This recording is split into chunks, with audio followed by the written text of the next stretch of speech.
Greetings, dear travelers. It seems we've drifted a little outside of the morbid forest realm into another's sinister abode. But don't worry. As always, you'll have your faithful companion, me, Ranger Harper, to guide you back to the correct path home. What's that? Where is here exactly? Tell me another dead air realm. A realm adjacent to the morbid forest, dedicated to intersecting paths across various horror audio soundscapes. Now, come with me.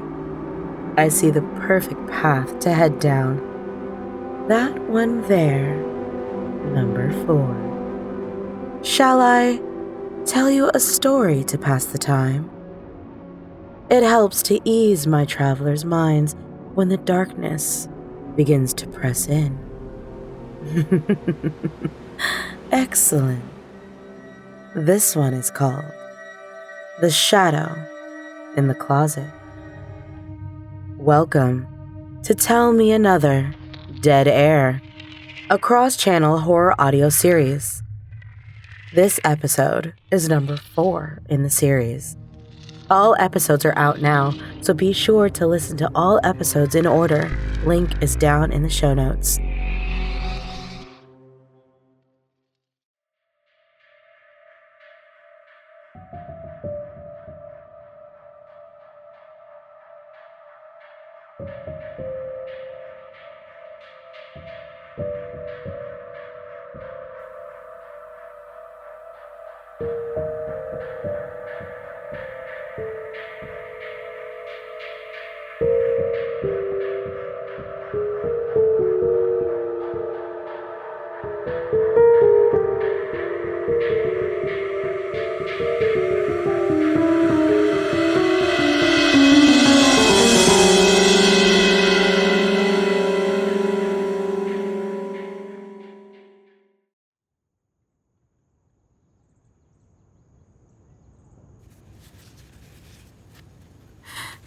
Okay, well, that's not creepy at all.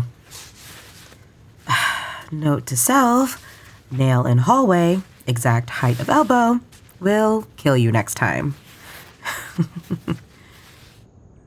Huh? Okay, no. No way. Talking to yourself, Harper? Yeah, kinda wishing I wasn't. What is that? Oh, gross. Is that your... Just look closer. That's letters. It led like this. I didn't draw it. I didn't even notice at first. What does it say? I used to tell stories to children. That your story? It's the first line. Hey, what's with the bleeding seance? You ever write something in blood before you actually wrote it? Do I look like I journal in blood? What exactly did it say? It wrote my story before I did. It's still wrapping around my arm. It's printed there, like something was using me. Cool. Possession by plot. Real, healthy narrative structure. It wasn't there when I bandaged it. I swear. I just checked the cut for infection, and there it was. First a voice before a story. Now a story before a voice.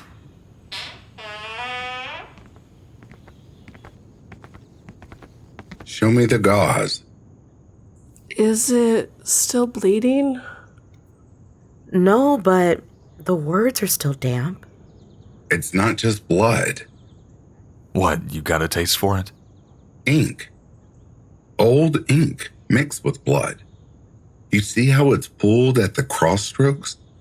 It's like it's been drawn.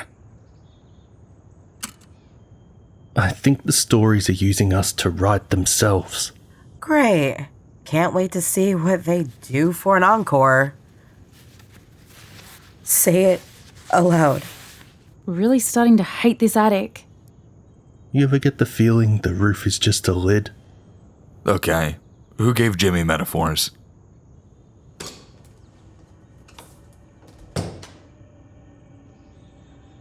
I don't remember this corner being cleared out. It wasn't. Something wants us to see.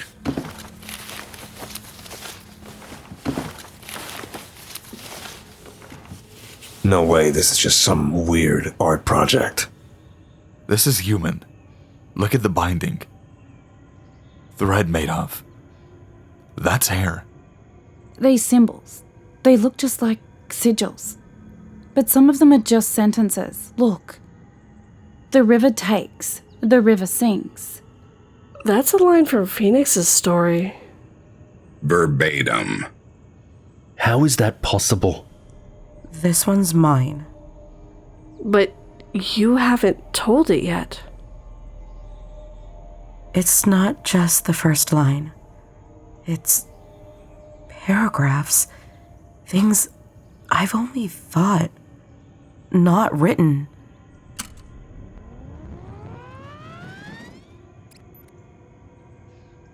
Check this out. These sigils are appearing. For Phoenix, it is a bell. For Vidith, it is a coiled tape reel. For 242, it's a mirror cracked down the middle. A fourth sigil is now pulsing red. A new mark. Inked in fresh blood. That's Harper's. What's the symbol? A quill. Inside a vein. We are not the first to tell these stories. No. We're just the next to deliver them. This place doesn't want our stories. It wants our bodies to write them.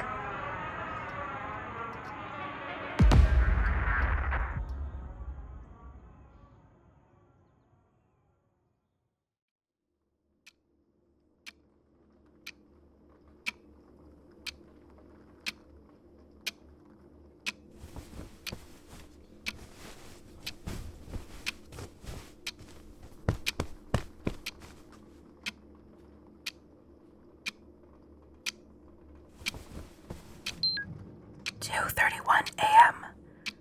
Awake. Can't sleep.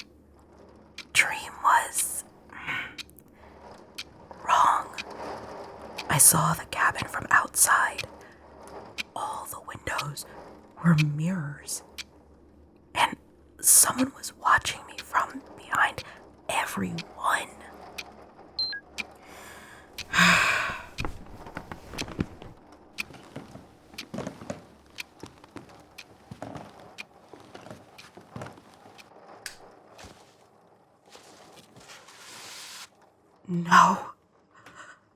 No.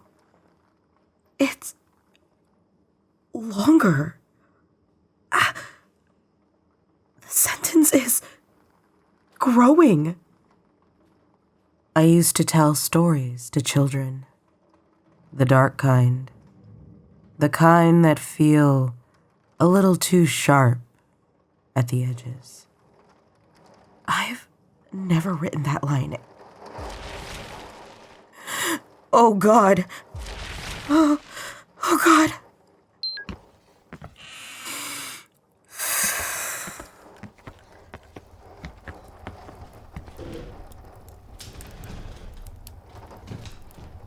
I didn't write this. You did. So fine. You want the story? You can have it. Is it time? I hope you are okay, darling. She seems okay. Middle of the night. Potentially possessed friend. Whiskey will do. Pour one for me too.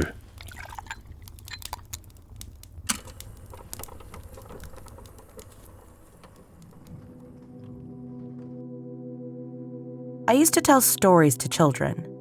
The dark kind. The kind that feels a little too sharp at the edges, like they've been passed through too many mouths. The kind that makes adults frown politely and say things like, "Isn't that a bit much for their age?" I never thought so. Children understand fear better than adults do. They live closer to it. Fear is a bedtime routine to them, a shape in the corner, a creak in the hallway, a door that won't stay shut. It's familiar. It's honest.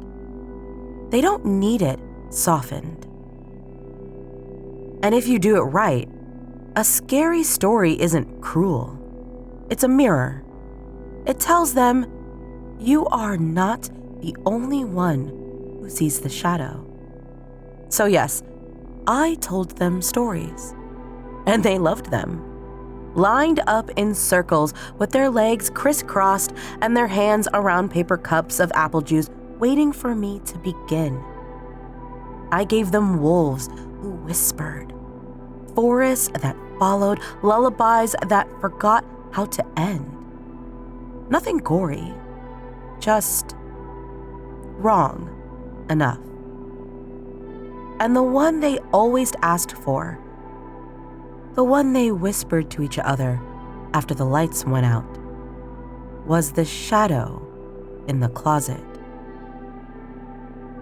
I made it up one night when I was babysitting my niece.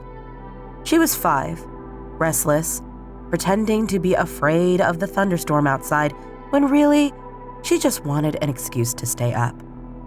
Her brother had a loft bed and a closet with one of those flimsy billfold doors, the kind that never quite sits flush, always a crack, always an opening. She pointed at it and said, "What if something's in there?" And because I was tired, and because I couldn't resist a little drama, I said, "Then you better stay under the covers." She gasped, delighted. "What is it?" So I told her.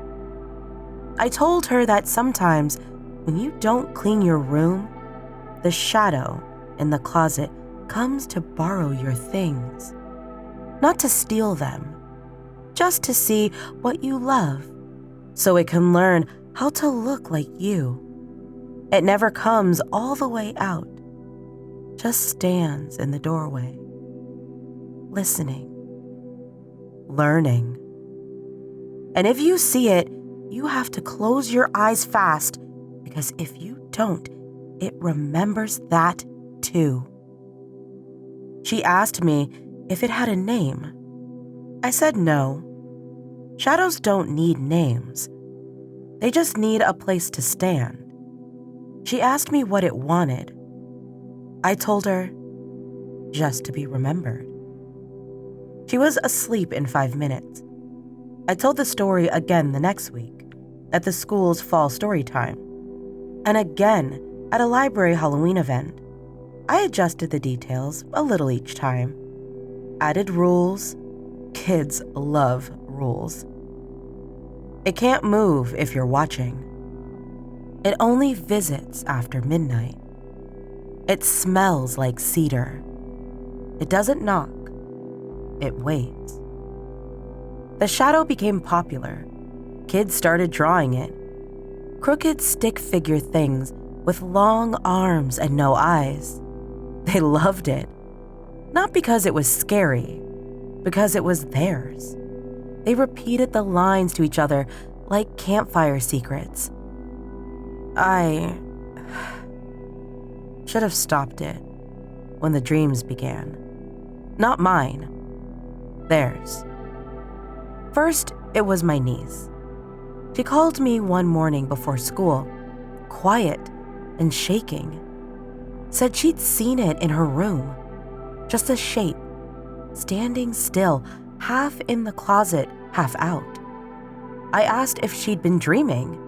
She said she didn't think so because she still had the smell on her hands. What smell? She didn't know how to describe it. Later, her mom told me she'd been hoarding cedar shavings under her bed. Said they kept her safe. She said it was something Aunt Harper said in the story. I hadn't told her that part. Not yet. Then came the drawings. Not just from my niece, from other kids. One of them brought me a picture after a reading session at a school across town. It showed a girl sleeping in bed, and in the closet doorway, a figure. All black scribble, no eyes, hands too long. I told her it was really good. She told me it wasn't a drawing.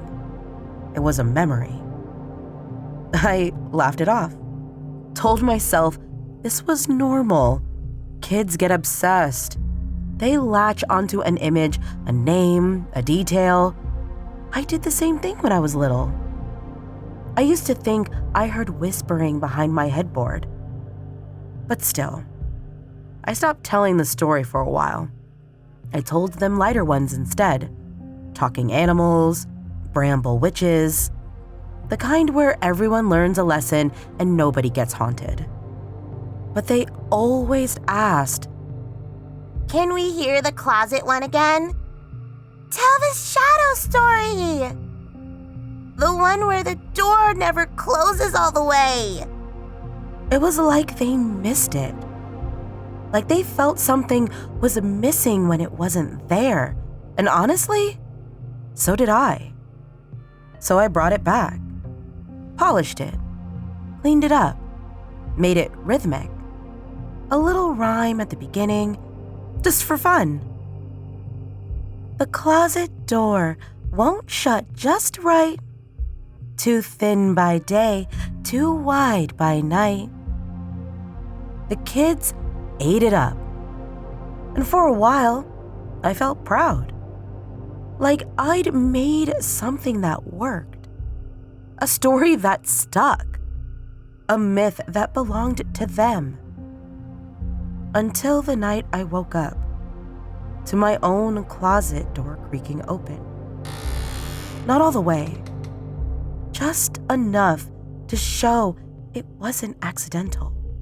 Just enough to remind me how the rhyme ends. Don't look too long, don't call its name. It only comes if you make it a game.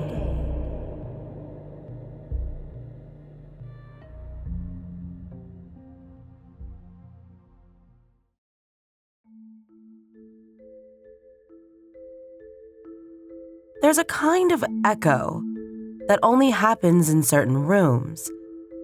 Not the kind shaped by acoustics, but by attention. A story told often enough doesn't bounce off the walls. It seeps into them. It leaves an impression, like smoke or mildew. You won't notice it at first, but it lingers. That's how I started to feel in my apartment. Like something had been repeating me. The first real sign came not from a child, but from a librarian. She called to say one of the local kids had left behind a notebook in the reading room, filled with pencil drawings and unfinished stories. She thought it must have come from one of my workshops. I told her sure, I'd take a look. It happens all the time. Half-started comics or horror poems scribbled in the margins of math homework. I kept a folder full of them. Kids are sponges, and their handwriting always changes halfway through the story, like the pen takes over. But this was different. The notebook had my story in it. Not a version of my story. My words. Word for word. Down to the cadence. The little pauses. Even the typo I once made when writing it down for a Halloween handout. Breath instead of breathe. It was there. but I had never read it aloud in that exact form. Not to a child. Not to anyone. I flipped to the last page and saw a line I'd never written. Not even in my head. The story doesn't end until someone tells it wrong.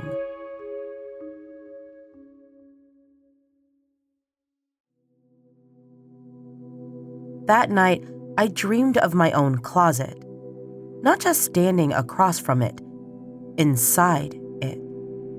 Like the walls had unfolded around me. I stood in the dark, arms at my sides, feet planted, waiting. I knew someone was lying in the bed just beyond the door, breathing, watching the shadows move under their eyelids. I knew they were me, and I knew I was the story. When I woke up, the closet door was open again, just enough. I began testing it. I measured the door's swing. I tested the floorboards for slope. I checked the AC vent. I chalked a line where it should stop. Every night, I closed it, and every morning, it was open by exactly 3 inches. No more, no less. I stopped telling the story at schools, told the coordinators I was working on new material, something more appropriate. Most were kind. Some were disappointed. The children didn't take it well. At one event, a little boy stood up in the middle of my reading about a werewolf who gets stage fright and said, "That's not the right story." I smiled and said we'd tell the other story next time. He shook his head and said very quietly, "He's already here." That same night, I found a drawing slid under my door. Not mailed, not handed to me, just there, under the door like a warning. It was charcoal, a rough sketch of a narrow room, a bed, a closet, and a figure standing inside it, drawn in thick black smudges. In the bottom right corner, someone had written, "Don't let her forget the smell." I don't know what her they meant or what the smell was, but the charcoal reeked faintly of cedar and wet leaves. I still don't believe. Not really. But I started editing the story. I rewrote the shadow as a joke, made him clumsy, made him polite, gave him a silly name, Gerald the Closet Goblin. I said he liked to borrow socks and hum lullabies backwards. I turned him into a puppet at the library, cut a big paper mouth and glued on googly eyes. The kids laughed, but only the first time. The second time, they wouldn't look at it. They whispered behind their hands. The third time, a little girl cried when I put it on.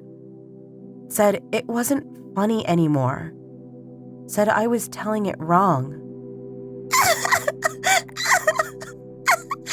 He doesn't like that.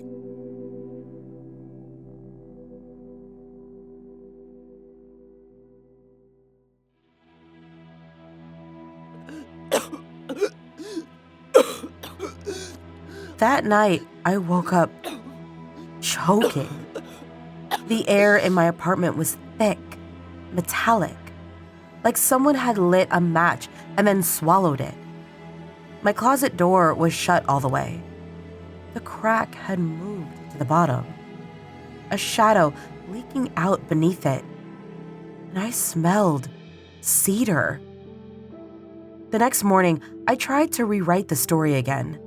This time, I couldn't finish the page. My hand froze halfway through a sentence. The shadow waits Until and I dropped the pen. Not because I was scared, because my hand was no longer mine.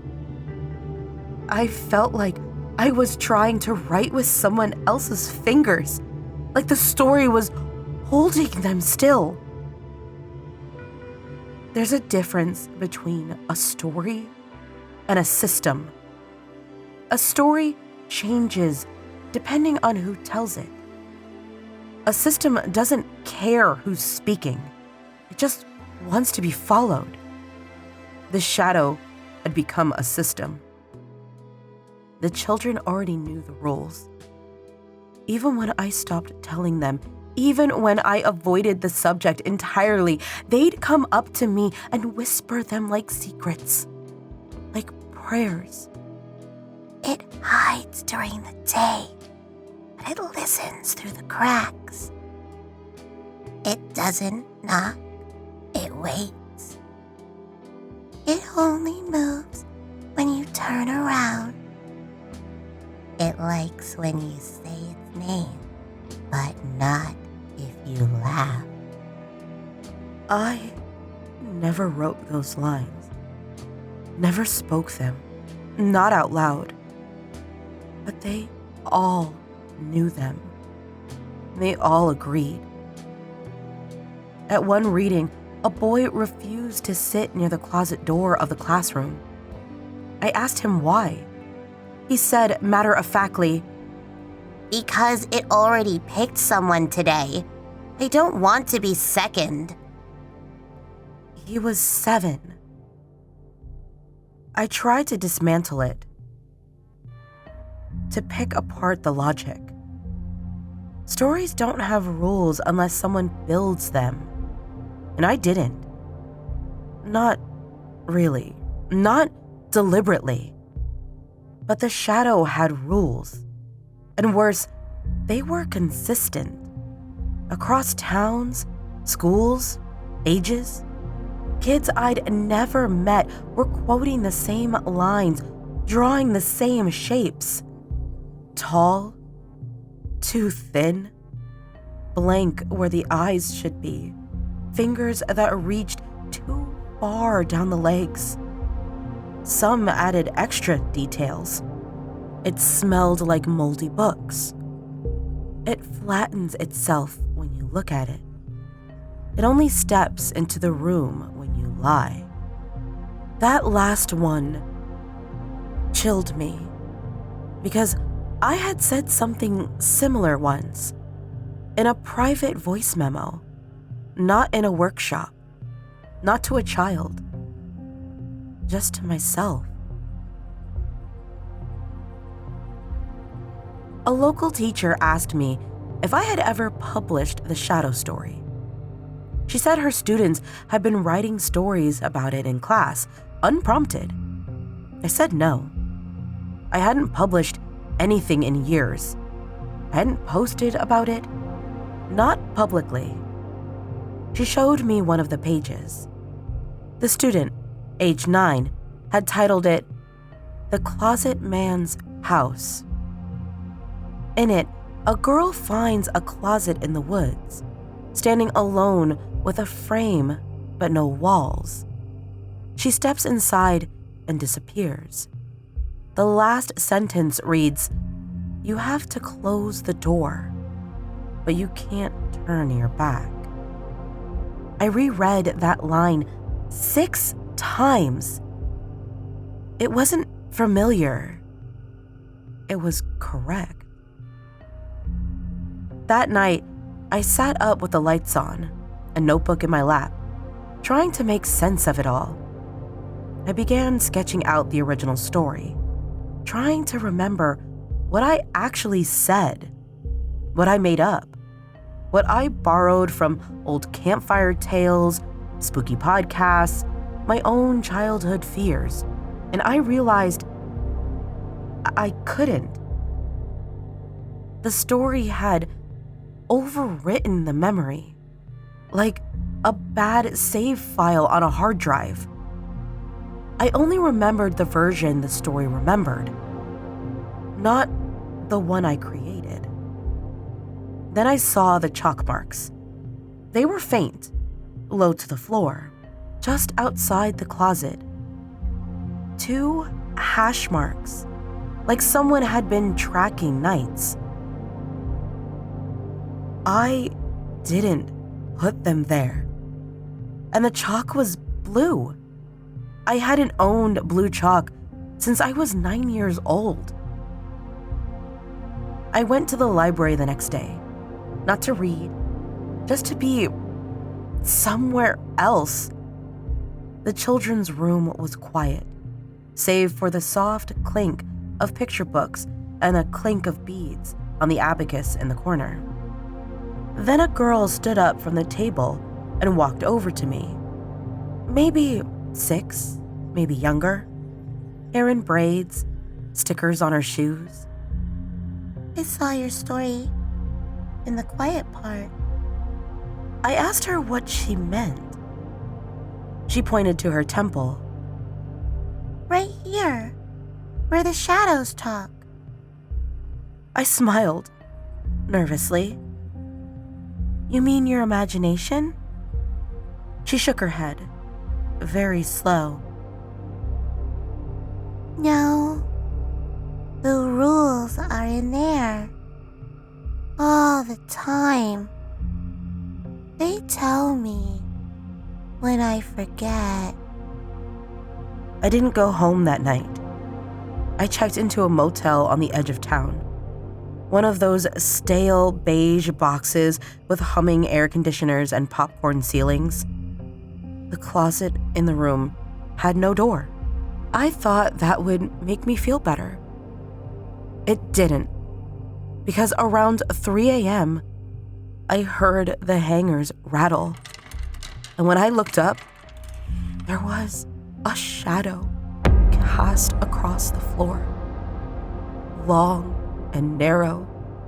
Not from the lamp, not from the moon, just there. And I couldn't find the source. I left the motel the next morning. When I got home, the closet door in my apartment was shut again. Tight, quiet. But the hinges had shifted. It no longer leaned open, no longer creaked. It had aligned itself perfectly.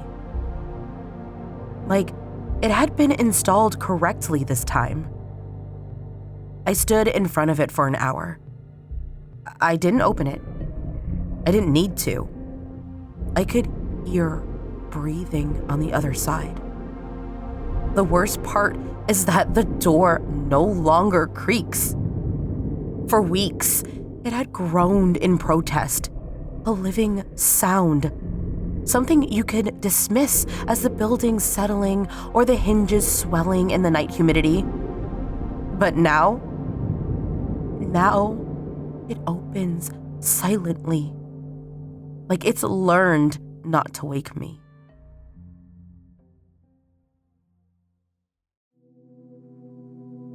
I started sleeping with the lights on. All of them. Floor lamps, stove light, even the hallway fixture I've hated since I moved in. The one that flickers twice before humming itself steady. I stopped checking the closet. Stopped trying to close it. I told myself it didn't matter. That nothing changed whether it was shut or open. That the shadow wasn't in the closet anymore. But that was a lie. Because one night I came home from the store and found the light inside the closet had been turned on. I don't have a light in there. I never installed one. I asked friends to stay over, just for company, just for distraction. I said I was anxious, said the apartment had been giving me bad dreams. I didn't say, there's something watching me from a space I created.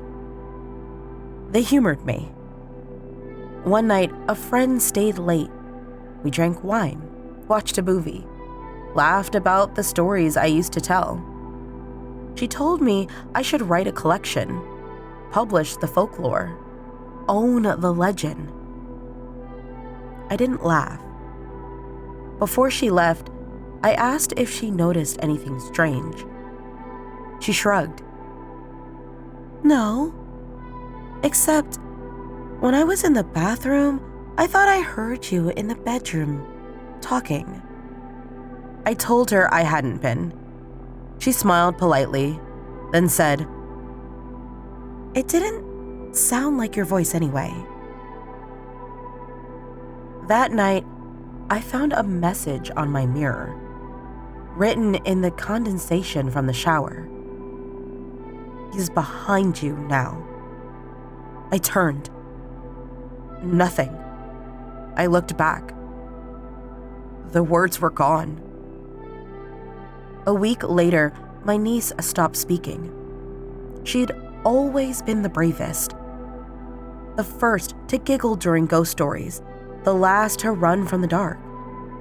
But now, she wouldn't enter her room alone. Her mother called me in tears. "She keeps pointing at the closet," she said. "Won't go near it. Won't even sleep in there anymore." I didn't want to ask, but I did. "What is she pointing at?" Her mother hesitated, then whispered, "He says you left the story open." I drove there that night. I didn't tell them I was coming. Didn't want to cause alarm. Just wanted to see her, to prove that things could still be closed. She was sitting in the hallway outside her room, knees to her chest, holding one of my old notebooks. When she saw me, she didn't smile. She just said, "You forgot the part about what it wants." I asked her what she meant. She handed me the notebook. Inside, written in pencil with uneven, urgent strokes, was a single sentence, repeated page after page. "It doesn't want to scare you. It wants to be finished." I slept on the couch that night. Every hour, I checked the closet door down the hall. Each time, it was ajar. Each time, just slightly wider than the last. I went back home the next day, sat in front of my own closet, watched it, breathed with it, and waited.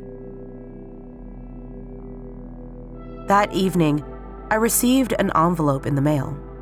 No return address, postmarked from 2 towns over. Inside was a single Polaroid. It showed a blurry figure sitting cross-legged on a hardwood floor, facing a darkened closet door. It looked like me, only the hair was longer, the arms thinner, the shape of the hands wrong. On the back of the photo was a line written in red ink. "Finish the story or leave it open. Forever." That night, I locked the bedroom door, left all the lights on. I didn't sleep. Not because I was afraid, because I was remembering what I told the kids that very first time. If you don't finish the story, the shadow does it for you. I tried to end it my way. I lit candles, opened a fresh notebook, set my phone to record, and began to write the final version of the story. The one where the shadow is defeated by light or laughter, or a child brave enough to face it without flinching. The kind of ending people want. The kind that leaves them whole. I gave it a name. Something awkward and soft, like Thistle or Gray. I said it wasn't a monster at all. just a misplaced echo that needed to be told it was safe to leave. I made it poetic, made it kind. I pressed period and whispered, "There. Done." But I could feel it. The silence didn't shift. The room didn't ease. Nothing had finished. The notebook's pages curled in like humidity. My pen bled through the last few lines, and when I played back the recording, it ended not with my voice, but with a sound I don't remember making. A long exhale, followed by 2 words.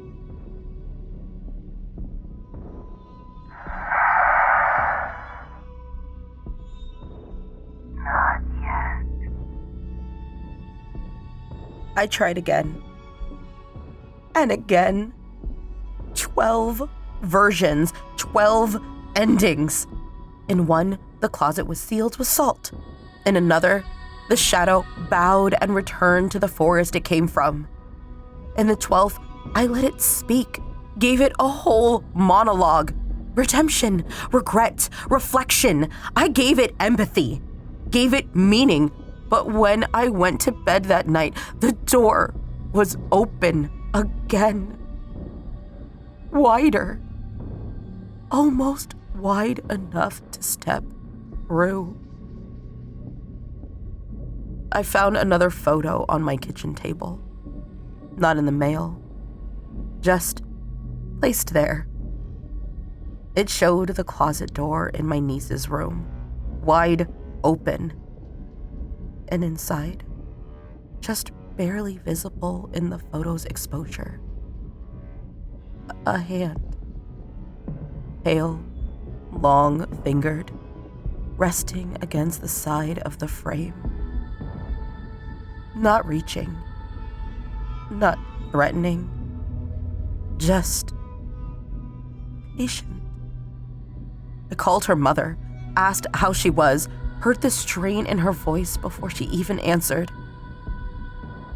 "She's not talking again," she said. "Just listening." "To what?" She hesitated. Then, she says it's trying to get the ending right. I drove over, fast, didn't knock. I found my niece sitting in the hallway again, the old notebook open in her lap. Only now, the words inside weren't mine. They weren't hers either. They were typed, printed somehow across the page. Faint and gray, like something made from carbon dust. She pointed to the last sentence. I didn't want to read it, but I did. When the teller gets it wrong, the story has to fix itself. She looked up at me and whispered, You keep messing it up. That night, I sat on the floor in front of my own closet, notebook in hand, tape recorder on, door open just enough to feel the cold air from inside. And I said, "Okay, then you finish it." And the pen moved. Not violently, not with possession, just a small tremor in my hand, a flicker of impulse, a suggestion, and I let it guide me. I wrote until my wrist ached, until my head throbbed. I wrote a version of the story I didn't understand. No clear plot, no satisfying arc. Just a record of who had heard it, where it had been spoken, who had drawn it, and what rules they added. And at the bottom of the last page, 7 doors open, 6 remain. I don't know what it means. I don't want to. But I woke the next morning with ink on my fingertips. Black ink. I don't own black ink pens. My notebook was missing. The next time I saw my niece, she was speaking again, softly, to herself. She said, He's almost done now. She just has to stop trying to help. I didn't close the closet door. Not because I was afraid. That part was long gone. It's because I finally understood. It had never been about the door. The door was a courtesy, a stage curtain, a boundary made of kindness and habit, a way of saying, you could pretend this isn't happening for a little while longer. But the door wasn't what kept it in. The last time I stood in front of it, I didn't bring a candle or a tape recorder. I didn't light sage. I didn't draw a circle in salt. I just sat, cross-legged on the floor, palms on my knees, closet open before me like a mouth too tired to keep lying. And I waited. The air was still, not heavy, hollow, like the space was being held open. I listened, and I remembered all the times I told the story. Every version, every revision, all the rules I created, and all the ones I hadn't. I remembered the way the children's eyes lit up. I remembered how they whispered the words after me. I remembered the line I had made into a rhyme once just for fun. The closet door won't shut just right. Too thin by day, too wide by night. I whispered it aloud, and the room whispered it back. That was when I felt it. Not footsteps, not breath, just a shift in the air, in the balance of the room, in the story. Like something had stood up, like something had reached the end of the sentence it had been waiting to finish. It didn't come out of the closet, not in the way you'd expect. It didn't lunge, didn't crawl, didn't speak. It just moved forward until I couldn't tell whether I was looking into the closet or into a place that had always been behind me. I heard my voice say, "It's okay now. I'm not telling it anymore." But I didn't feel myself say it.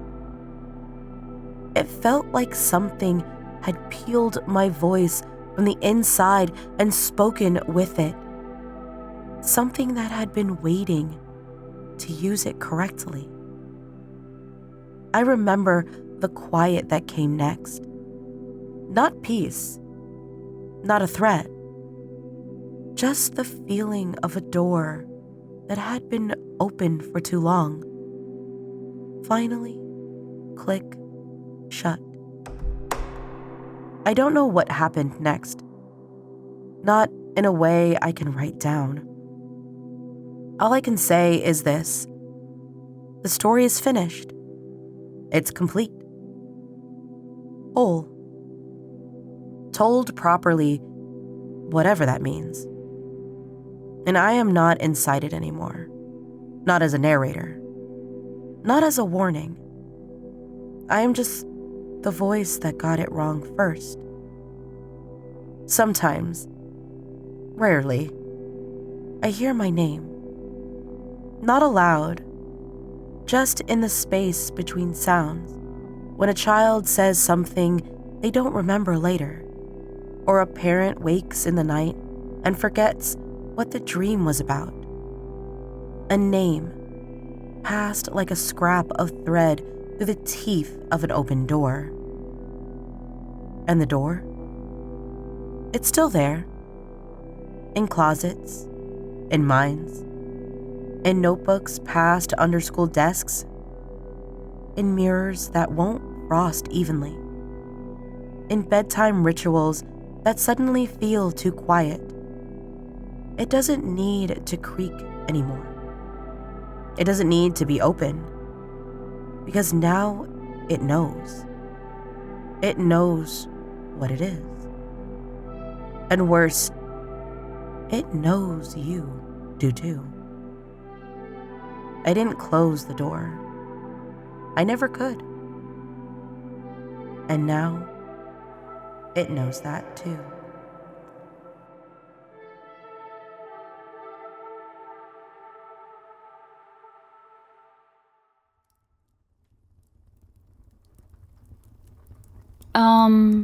Is anybody else worried about this? I think we should be worried about this. I think we just need to keep up the ritual. It's what makes sense. Jimmy is right. Ritual is all. As much as every fiber of my being is telling me to run, I think we should keep going. Time for rest.